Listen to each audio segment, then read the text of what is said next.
Hola, ¿cómo están? Me llamo Varinia Rosso, soy médica, especialista en epidemiología y tengo el gusto de tener hoy aquí en nuestra reunión al doctor Germán Camilo Giraldo. El doctor Giraldo es internista y especialista en cardiología y lo hemos invitado para hablar de un tema de siempre, como son las hipertrigliceridemias, en especial la hipertrigliceridemia severa. Queremos que él nos dé una mirada actual como nunca antes. Doctor Giraldo, bienvenido. Mi estimada doctora Varinia, muchísimas gracias por la invitación. Un cordial saludo para todos los presentes.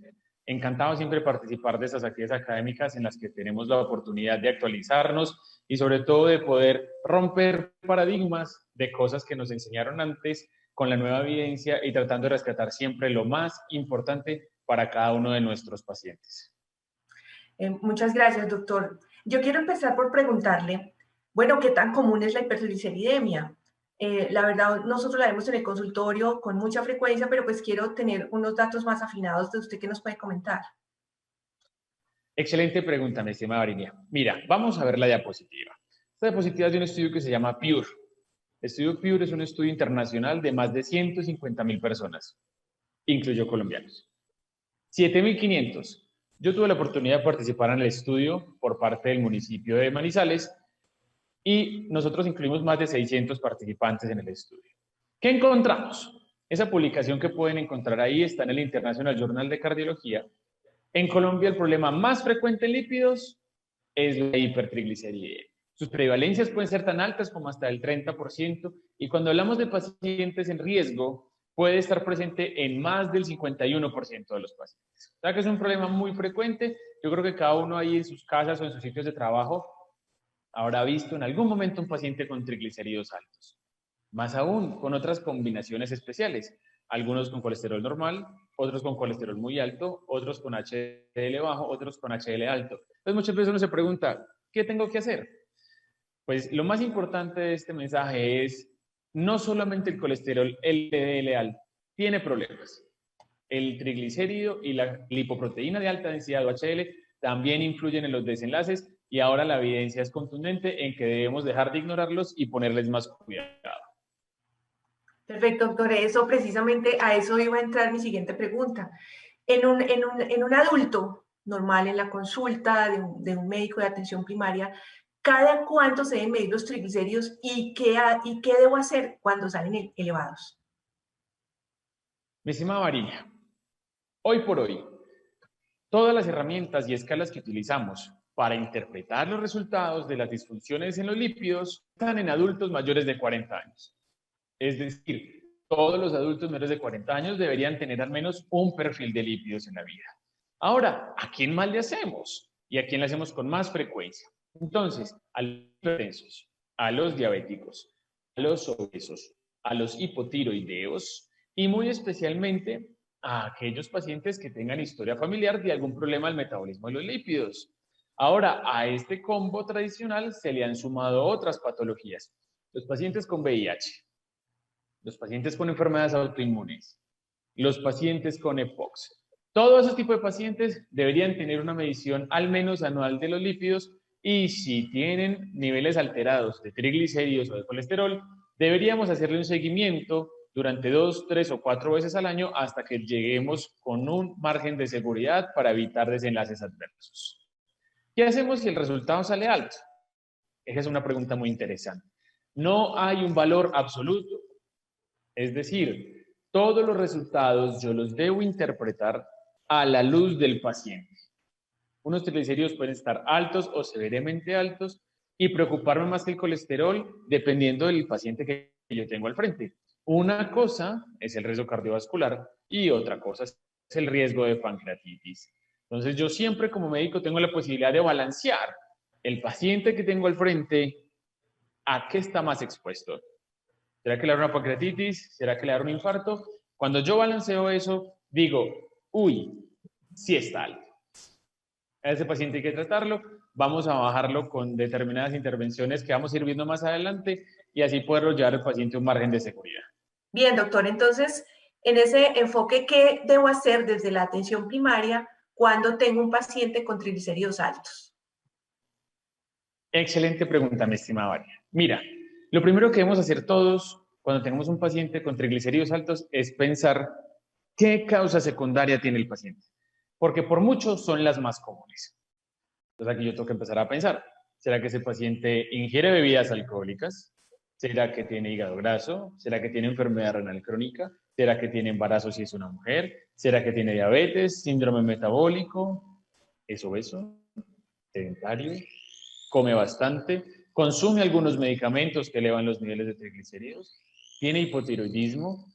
Entonces, yo me siento con el paciente al frente y pienso, bueno, no se ve obeso, tengo unos exámenes con una buena función renal, el índice de masa corporal está aceptable, por debajo de 25, ¿qué será que tiene? Entonces le pregunto, ¿será que a usted le da muy duro el frío? ¿Se le cae el pelo de alguna forma? ¿Tiene la lengua grande? ¿Siente mucho frío? ¿Duerme un poco más de lo normal? De pronto tiene síntomas de enfermedad tiroidea. De pronto algunos son más fáciles. Tú lo ves y ya está obeso, es sedentario, tiene un estilo de vida en que no le favorece. Entonces, lo primero que tengo que pensar es, este paciente tiene una causa secundaria. Ahora, hay algunos puntos de corte que me hacen pensar que de pronto tengo una primaria, pero por lo general, el grueso de la población, en más del 98%, está aquí, en una causa secundaria que podemos identificar. Entonces, ¿nuestro rol es cuál? Intervenir la causa secundaria. Cuando tú tratas el hipotiroidismo, la disfunción renal, la diabetes y el cambio en el estilo de vida, el nivel de triglicéridos debe volver a bajar. Perfecto, doctor, muchas gracias. Pero una pregunta, siempre hemos hablado del colesterol, del LDL, del HDL, de esa parte de la medición del riesgo. Entonces, cuando tengo los triglicéridos altos, ¿cómo cuantifico ese riesgo? Y más aún, ¿cuándo me preocupo? O sea, ¿cuándo debo tomar manos en el asunto? Es una muy buena pregunta. Miren, nosotros cuando hablamos de triglicéridos, hablamos de riesgo de pancreatitis. Nosotros intervenimos los triglicéridos principalmente por el riesgo de pancreatitis. Ahora, ¿yo qué tengo que hacer en un primer paso? Bueno, este paciente tiene los triglicéridos altos y de pronto no encuentro una causa secundaria. Entonces yo lo que hago acto seguido es mirar cuál es el nivel de los triglicéridos. Entonces, para eso tenemos esta escala que nos ayuda mucho. Cuando los triglicéridos cruzan la frontera de los 400 miligramos por decilitro, a partir de ahí el riesgo de pancreatitis empieza a volver importante. Ya a partir de ahí debo empezar a pensar que este paciente mínimo debo seguirlo de cerca para estar pendiente de cuándo cruza la frontera de los 500 miligramos. ¿Por qué? Porque a medida que los triglicéridos van aumentando, la probabilidad de una pancreatitis aumenta, pero más aún, la probabilidad de tener una enfermedad monogenética es más importante. Y es distinto el tratamiento. Una cosa es la intervención que tiene la secundaria, que tú le trataste el hígado graso, todo lo demás, pero cuando tiene una variante o forma monogenética, probablemente mis objetivos de cuidado en este paciente se vuelven distintos. Entonces, una vez yo tenga el nivel de triglicéridos, tengo ese punto de partida y debo hacerle seguimiento y repetirlos para estar seguro de que el paciente llegó en ayuno al laboratorio, se tomó los triglicéridos y por ende, de verdad los niveles están elevados. Entonces eso es lo que debemos hacer acto seguido. Sí, perfecto, doctor. Muchas gracias. Entonces, de acuerdo con eso, quiere decir que los factores de riesgo y las causas secundarias es lo primero que debo enfocarme. ¿Y cómo los debo tratar? ¿Con qué? ¿Y qué metas debo tener? ¿Qué metas hay en triglicéridos? Si nos puede comentar, doctor. Por supuesto, es una pregunta que nos va a ayudar mucho a hacernos una idea de cómo enfocar el tratamiento en el consultorio. Entonces, mira la diapositiva. En esa diapositiva vamos a ilustrar el problema con un caso clínico. ¿Sí? Este es un paciente de sexo masculino, de 38 años, al que le hicimos triglicéridos y salieron en 344. Están por encima de 150, que es el punto de corte convencional. Entonces, ¿qué es lo primero que hacemos? Pensar en causas secundarias. Entonces miramos el peso y la talla. De entrada tiene obesidad grado 1, un índice de masa corporal de 31.9 por un peso de 90 y una talla de 1,68. Entonces ahora miremos, el paciente tiene un colesterol total de 146, una glicemia 97, no parece tener diabetes. Ahora, ¿será que este paciente tiene riesgo cardiovascular? Si tú le haces un Framingham, ya entrada por la edad, por ser hombre, no hay registro de hipertensión, no es diabético, el riesgo cardiovascular es bajo. Entonces aquí el riesgo ya es con los triglicéridos. Entonces, ¿qué debería hacer yo? Repetirlos. Hagámosle un control a este paciente, Varinia. Miremos cómo salen los nuevos triglicéridos, le dimos recomendaciones. Señor, por favor, haga ejercicio, cuídese en la alimentación, una dieta que tenga bajos carbohidratos complejos y todo lo demás. Y mire, vuelve al control a los 3 meses para tomar un nuevo análisis y los triglicéridos antes aumentaron. Peor aún, subió de peso.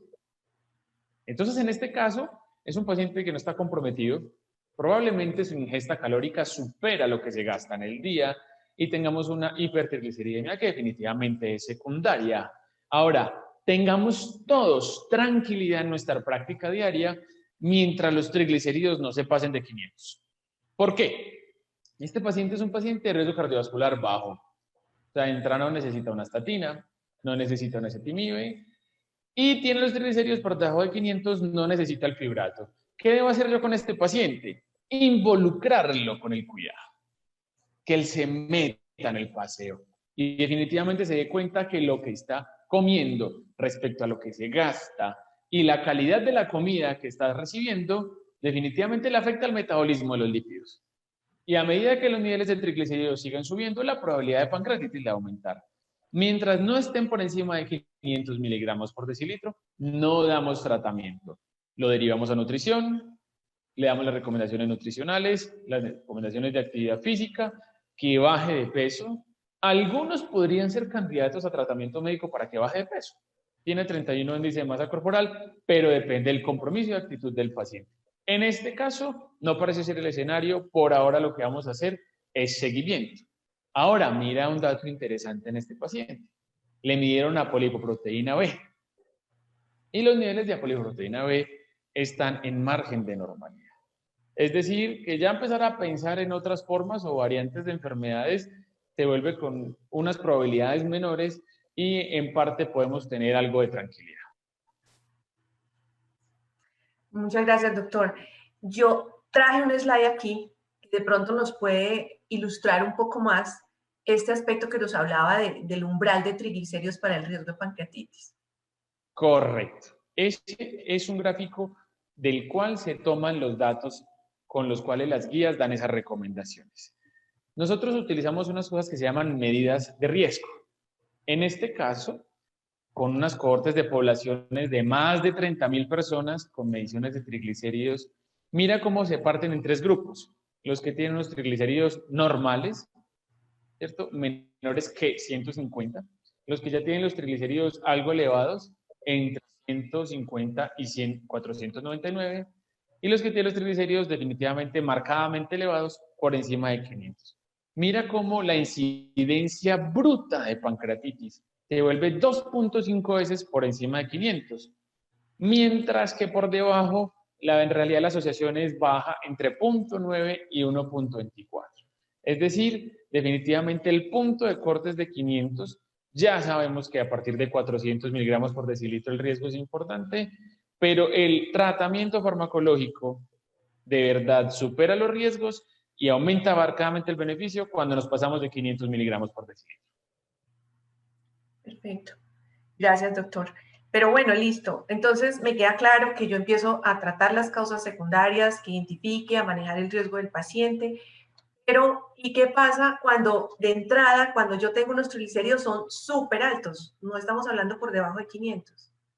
Es una muy buena pregunta. Todos probablemente en algún momento de la formación médica, ya sea en pregrados o en posgrados, o en nuestra práctica clínica asistencial, en el trabajo en consulta en los hospitales, hemos visto pacientes con triglicéridos volados.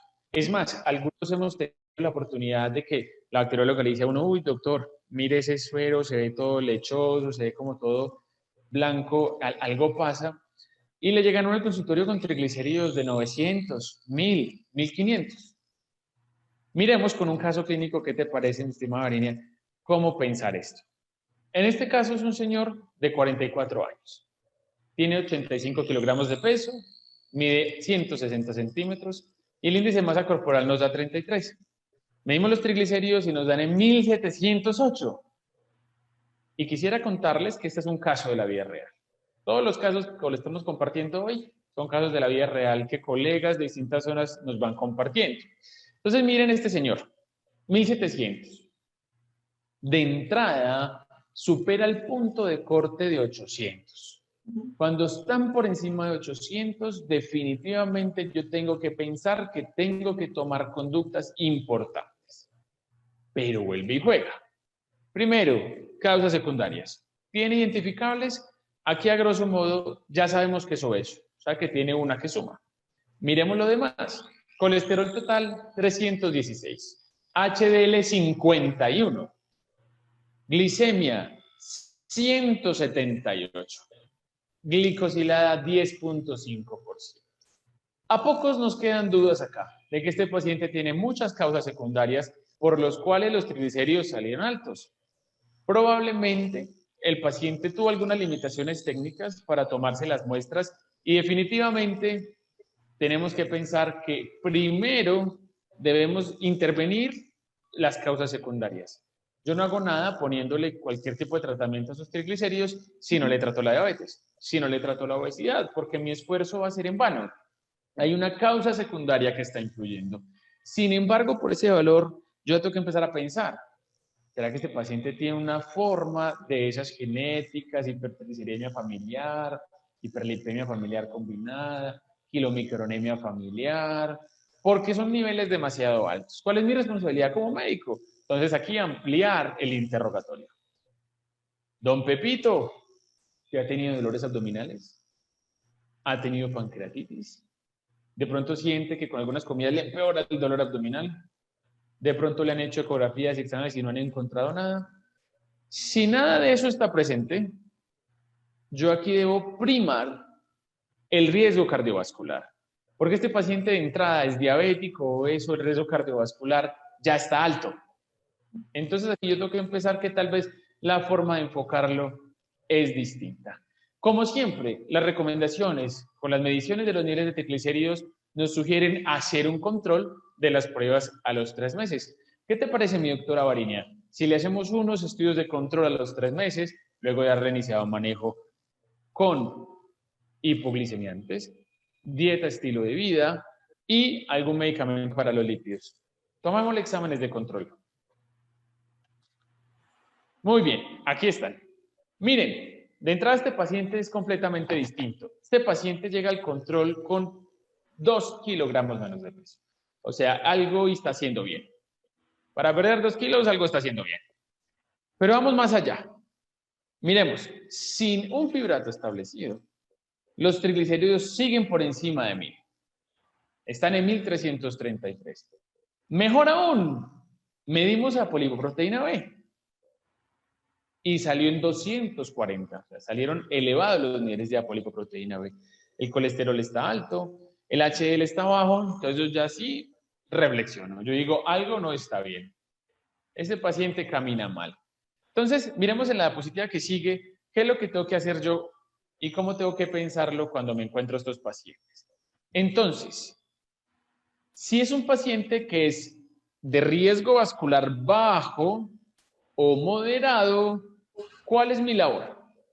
Si están por encima de 800, darle tratamiento para bajar los triglicéridos. Ya descarté causas secundarias o las intervení, entonces ahora utilizo fibratos. Tenemos varias opciones de fibratos. Tenemos enfibrosilo, ciprofibrato, fenofibrato y ácido fenofíbrico. Ahora, si están entre 500 y 800, tengo que empezar a mirar.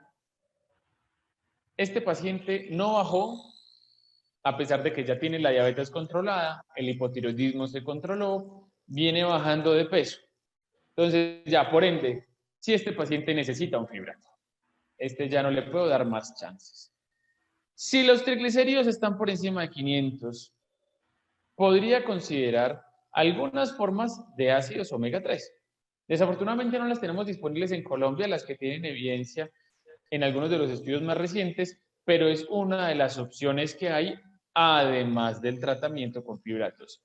Porque lo ideal es que con la dosis plena de fibratos, y aquí te respondo unas preguntas, los triglicéridos caigan por debajo de 400 miligramos por decilitro idealmente. Por debajo de 500 estoy tranquilo en cuanto al riesgo de pancreatitis. Entonces, si el paciente tiene riesgo cardiovascular bajo y están más de 800, tratar causas secundarias y el fibrato. Si no responde, sigue por encima de 500, adicionarle omega 3 a las dosis que son. Tenemos que aproximarnos a los 4 gramos diarios. Una capsulita diaria de 500 miligramos no le va a ayudar mucho. Ahora, si están entre 500 y 800, tenemos que seguir descartando causas secundarias y pensar en adicionarle de una vez. Distinto es el paciente del riesgo cardiovascular alto. ¿Qué hacemos con ese tipo de paciente? Que tiene hipertensión, diabetes, fumador, historia familiar de enfermedad cardiovascular prematura. La primera opción siempre en ellos es una estatina. Siempre. Porque miren que la mayoría, además de arrastrar el triglicérido alto, como el caso anterior, tienen también niveles altos, como por ejemplo de la apolipoproteína B. Y aquí nos aparece un problema frecuentísimo, Varinia. Y es que cuando yo voy a mirar el LDL, los laboratorios utilizan la fórmula de Freirewold, pero esa fórmula no me sirve cuando los triglicéridos están por encima de 400. Entonces, cuando yo tengo triglicéridos por encima de 400 y un paciente con riesgo cardiovascular alto, mi labor es medir el LDL enzimático. Entonces, ¿cómo hago la orden? Se solicita colesterol total, HDL, triglicéridos, LDL enzimático. ¿Por qué no lo hacen los laboratorios? Porque les sale caro. Ellos cobran el perfil lipídico completo, pero el LDL te lo reportan con la fórmula, no lo miden directo. Ya cuando tú se lo pides enzimático, le toca utilizar reactivos y ver en cuánto está. Entonces hay que lucharlo, no podemos dejar eso por largo. También sería ideal que pudiéramos medir el ApoB. Miren en este caso, este paciente con un ApoB en 260, con riesgo cardiovascular alto. Yo ese paciente me tengo que ir de entrada con una estatina de alta potencia. ¿Ok? Ahora, le hago el perfil de lípidos al control a los 3 meses. Si persisten por encima de 500, ya pienso en una combinación. En este caso que tenemos disponible en Colombia es la combinación de rosuvastatina con ácido fenofíbrico. Es un medicamento que ha mostrado ser consistente en las disminuciones tanto el colesterol LDL gracias a la influencia de la rosuvastatina como de los triglicéridos gracias a la influencia del ácido fenofíbrico. En los demás pacientes que tienen riesgo cardiovascular alto y los triglicéridos están por debajo de 500, yo con esos pacientes por lo general debo estar tranquilo siempre y cuando tenga una estatina de alta potencia. Ahora, de ahí para adelante, pensar en cuánto está el colesterol no HDL. ¿Qué será que se parece a una ApoB? Interesante. Y tengo que tratar de insistir en bajar primero el LDL, la apolipoproteína B, el colesterol no HDL. Ahora, acto seguido, pensar en bajar los triglicéridos básicamente con ácido icopesantoico, que es el que tiene la evidencia que además de bajando el LDL con una estatina, bajar los triglicéridos con este medicamento puede contribuir a disminuir el riesgo cardiovascular. Muy bien, doctor, muchas gracias por la explicación. Bueno, pero supongamos que a pesar de todos esos esfuerzos, definitivamente no mejoraron los triglicéridos, siguen elevados. ¿Qué debo hacer? Probablemente algunos nos hemos encontrado en las consultas con pacientes a los que les empezamos el tratamiento y los triglicéridos no bajan. Y yo hago énfasis y el paciente está adherido, ya fue a nutrición, y los triglicéridos no bajan. Y el riesgo de pancreatitis ahí latente. Entonces, miremos este ejemplo. Aquí vamos a ver algo que se llama el puntaje de kilomicronemia familiar. ¿Por qué? Acuérdense en la diapositiva al principio, como cuando yo tenía niveles de triglicéridos por debajo de 500, ahí estaba el grueso de la población general en el mundo. Ahora, cuando se pasan de 880 específicamente, la probabilidad de una enfermedad monogenética aumenta, especialmente si no responde a la terapia con fibratos. Entonces yo empiezo a pensar en diagnósticos diferenciales. Uno de ellos es la kilomicronemia familiar. Entonces, para eso tenemos este tipo de puntajes. Es un puntaje validado, sobre todo en múltiples países, en Europa especialmente, y básicamente, ¿para quién lo reservamos? Para pacientes con triglicéridos mayor de 880. Entonces, tiene unas variables. Si hemos medido los triglicéridos en ayunas y por más de 3 veces consecutivas ha dado más de 880, si tiene alguna toma con triglicéridos mayor de 1760, si tiene alguna medición de triglicéridos normal, si se descartó una causa secundaria, si ha hecho pancreatitis, dolor abdominal inexplicado, que es refractario a la terapia hipolipemiante, que no tiene antecedentes de historia de familiar hiperlipemia combinada y la edad a la que inició la pancreatitis o la hipertrigliceridemia. Entonces yo combino esos puntajes y ahí me hago una idea de la probabilidad de que el paciente tenga un síndrome como estos, como la quilomicronemia familiar. ¿Qué tal si lo miramos con un caso? Doctor, pero disculpe una cuestión. Esta enfermedad realmente es muy rara, es huérfana. Y me gustaría que de pronto ampliara un poquito porque no es muy conocida. Realmente a uno hasta kilomicronemia no se le viene a la cabeza. Uno dice, nunca he visto un kilomicrón en el perfil lipídico.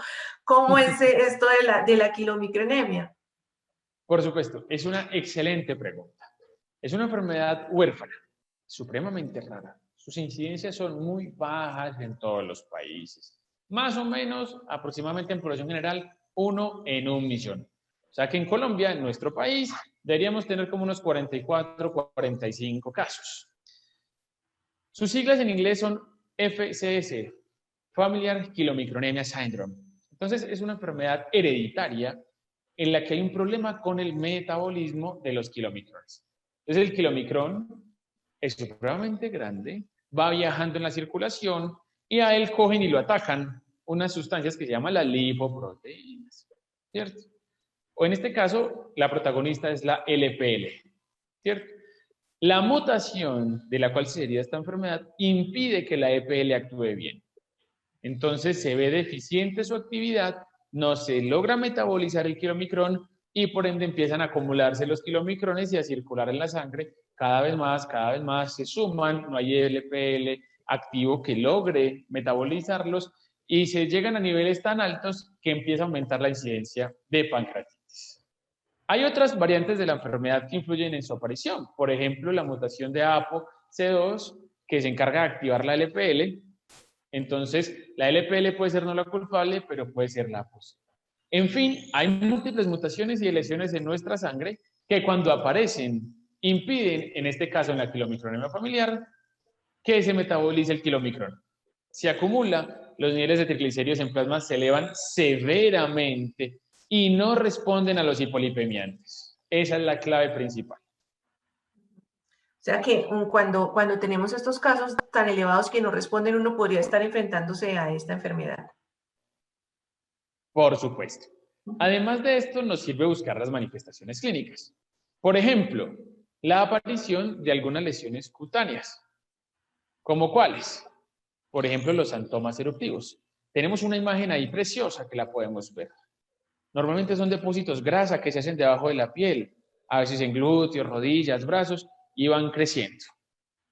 No es acné, porque a veces se quedan y tratan de sacarle y brotan y aparecen más. No, son santomas eruptivos y hay que buscarlos cuando veamos los triglicéridos altos. Pero además el paciente puede tener trastornos de ansiedad y depresión, náuseas, vómito, dolor abdominal inexplicado, hepatosplenomegalia, haber hecho pancreatitis, tener el suero lipémico o lechoso reportado en los exámenes. Algunos pueden ser hasta síntomas cognitivos, confusión mental, problemas para concentrarse y pérdidas en la memoria. Entonces, esos síntomas clínicos, con la presencia de unos triglicéridos muy altos, que no bajan con la terapia de fibratos, ya me tiene que hacer a mí pensar, de pronto ese paciente tiene una forma genética de la hipertrigliceridemia o de los kilomicrones y probablemente podamos buscarla y mirar si podemos hacer algo más por ellos. Perfecto, doctor. Entonces, de acuerdo con eso, creo que me cuente este caso clínico que podría llegar a ser una sospecha de esa enfermedad. Correcto. Este caso lo revisamos con detalle. ¿Por qué? Porque nos ilustra perfectamente lo que les acabamos de decir. Miren, esta es una paciente femenina que tiene 37 años. Tiene una hipertrigliceridemia severa, que fue refractaria al tratamiento y no tenía un diagnóstico claro. Y aquí me encanta resaltar esto, y es que esta paciente sí tenía un tratamiento completo. Tenía gemfibrosilo 1200 miligramos día, porque es frecuente encontrar en la consulta que llegan a nosotros pacientes porque no les bajan los triglicéridos con el tratamiento, pero tienen, por ejemplo, solamente dosis de 600 miligramos de gemfibrosilo. Es una dosis insuficiente. Hay que tratar de llevarlo a esa dosis objetivo de al menos 1200 miligramos diarios. Esta paciente lo tenía, pero miren esos triglicéridos, 1922. Entonces ya de entrada muchos nos estaremos pensando, uy, en esa tabla de la que mencionamos ahora decía que más de 1700. Ayudémonos. Colesterol total 377, HDL 25, LDL menos 48. ¿Cómo así que menos 48? Interesantísimo, ¿no? Pues claro, cuando utilizan mal la fórmula de Firewall, pues 1900 triglicéridos ya de entrada supera el valor de colesterol total por mucho. Lo supera más de 5 veces. Entonces ya de entrada el valor del LDL negativo. Entonces es un reporte de alguien que ignora que por encima de 400 de triglicéridos no se puede utilizar esa fórmula. Y llamativamente los niveles de ApoB de esta paciente están en 61.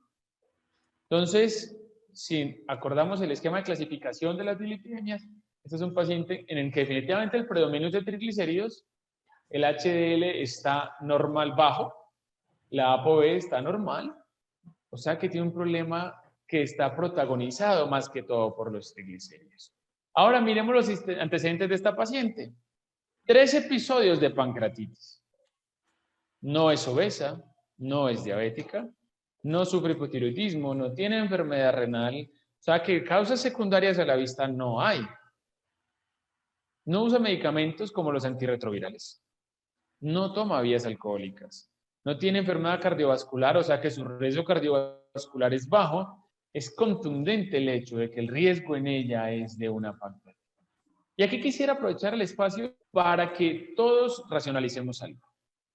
Si esta enfermedad puede producir pancreatitis crónica, venga, pues también puede producir diabetes. Entonces, a veces la presencia de diabetes no necesariamente me excluye a mí la enfermedad. Antes lo que tengo que pensar es, de repente profundicemos en la anamnesis. Miremos si ha tenido dolores abdominales en la infancia, en la juventud, en el embarazo, y de repente hacia la diabetes se convirtió en una pista, pero nos dimos cuenta tarde. ¿Cómo la podríamos interpretar en este caso? Ver el grado de control de la diabetes. Si es una diabetes que tiene un buen control, pues probablemente sí tenga el problema.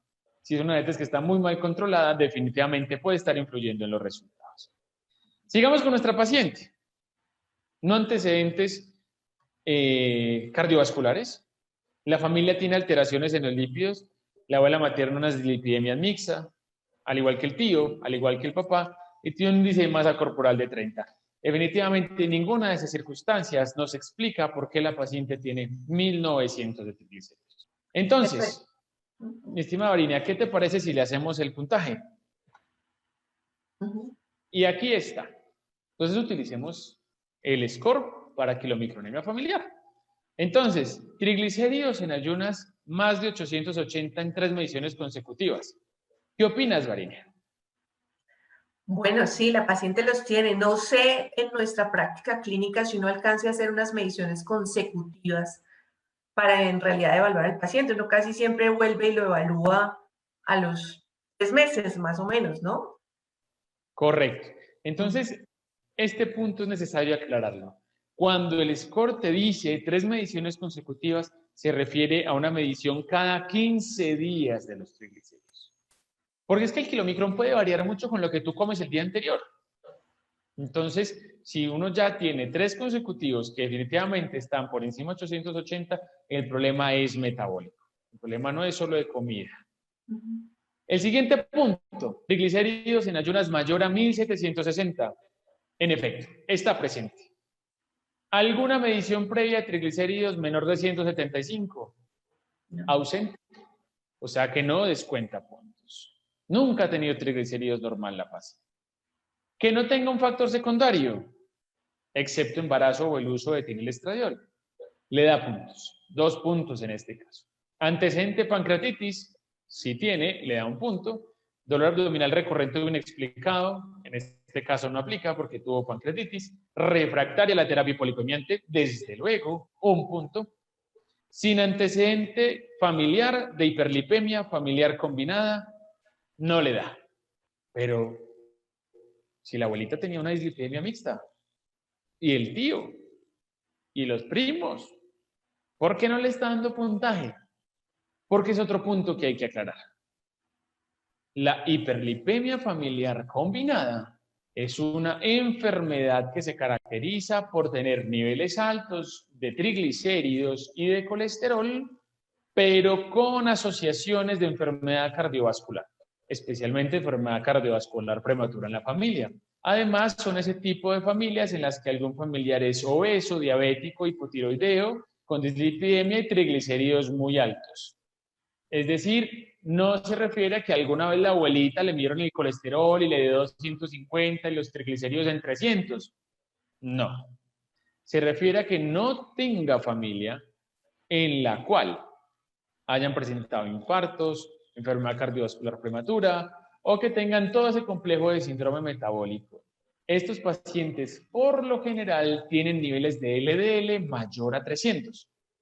En este caso, ese punto no se refiere a una dislipidemia mixta. En este caso, a nuestro paciente no le da puntaje. Edad de inicio de manifestaciones de la hipertrigliceridemia o la pancreatitis. Antes de los 40 años. Entonces, le da un punto. Si le hubiera empezado en la infancia, le hubiera dado 3 puntos. Y aquí tenemos un problema. Es que pocas veces tamizamos a los niños con familiares con este tipo de enfermedad con panel de lípidos, porque no hay una recomendación sistemática de tamizarles sus perfiles lipídicos. Entonces, a veces esos 3 puntos son difíciles de obtener. Pero en este caso, con nuestra paciente le da un punto. Y en total tenemos 11 puntos. ¿Cómo interpretamos eso? Entonces, cuando el puntaje da menor o igual que 8, es muy poco probable que sea una quilomicronemia familiar. Probablemente tiene alguna dislipidemia mixta o algún problema familiar combinado o poligenético, pero no es una variante monogenética tipo quilomicronemia familiar. Y aquí el rol protagónico es ese, porque esos niveles tan altos de triglicéridos nos exponen demasiado a una pancreatitis y en este caso a esta paciente a una recurrencia que podría ser incluso tal. Si le da mayor o igual a 10 puntos, sí es muy probable un síndrome de quilomicronemia familiar. Entonces aquí es donde uno empieza a reflexionar y se encuentra a esos profesores de antaño que le decían, pero en Colombia eso no se hace, eso no se mide, eso no hay forma de hacerlo, muy bonito y todo, pero ¿usted qué va a hacer con eso? Entonces, miremos la diapositiva que sigue, Valeria. Hoy por hoy, en Colombia, tenemos programas de diagnóstico para algunas enfermedades monogenéticas. Y la medicina individualizada o traslacional o de precisión está en el país hace mucho tiempo. ¿De precisión? Sí. ¿En qué consiste? El ejemplo más relevante es el cáncer de seno. En el cáncer se busca si hay una expresión de unos receptores como el BRCA. Entonces, la presencia o ausencia cambia el tratamiento. O los linfomas. Si expresa el linfocito TCD20, pues bueno, ya hay terapia contra el TCD20. Bueno, ya hay terapia contra el cáncer de mama con BRCA. Y eso se llama medicina de precisión. ¿Podemos hacer pruebas genéticas en Colombia? Sí. ¿Solo un genetista? No. ¿Por qué? En Colombia ya tenemos incluido en el plan de beneficios los test genéticos, que puede ser un reto para muchos, desde luego. Y usted no puede, que mándeselo a aquel, mándeselo a allá, mándeselo a este otro, y este de qué me está hablando, no, de eso no se sabe, de eso no hay. Pues quiero invitarlos a que sepan que tienen el derecho a pedirlo por PBS, pero como sabemos en qué país estamos, cada uno sabe qué red tiene y en qué instituciones trabaja, pues cuentan con este apoyo de Gencel Pharma. Ahí tienen los datos de contactos, una línea de teléfono nacional y básicamente, ¿qué hacen en esta empresa. Esta empresa apoya a todos estos que están relacionados con este tipo de enfermedades y uno puede llenar ese formato con el nombre del paciente, la cédula, la EPS, el teléfono y los datos del médico. Le hacemos el puntaje y sin costo el laboratorio contacta a la paciente, le hace la prueba y al médico le mandan los resultados. A partir de ahí, yo ya sé que puedo hacer medicina de precisión. Que esos pacientes que he tenido con hipertrigliceridemias severas por ahí, algunos podrían beneficiarse de un test genético y en algún caso, algunos especiales de algún tipo de terapia dirigida genéticamente al problema en la LPL para disminuir los niveles de kilomicrones y la probabilidad de una pancreatitis por hipertrigliceridemia. Entonces, ¿qué quizás en este caso? Pues apelar a este apoyo. Existe, vamos a utilizarlo. Entonces solicitamos la prueba. Y miremos la siguiente diapositiva. Este fue el resultado. ¿Qué es lo que hacen en esa prueba? Secuenciar los genes en los que se han demostrado mutaciones para estas enfermedades. Y en este caso salió una homocigosis para el gen de la LPL. Es decir, podemos tener al frente una paciente con quilomicronemia familiar. Y ya existen en el mundo terapias para este tipo de enfermedades.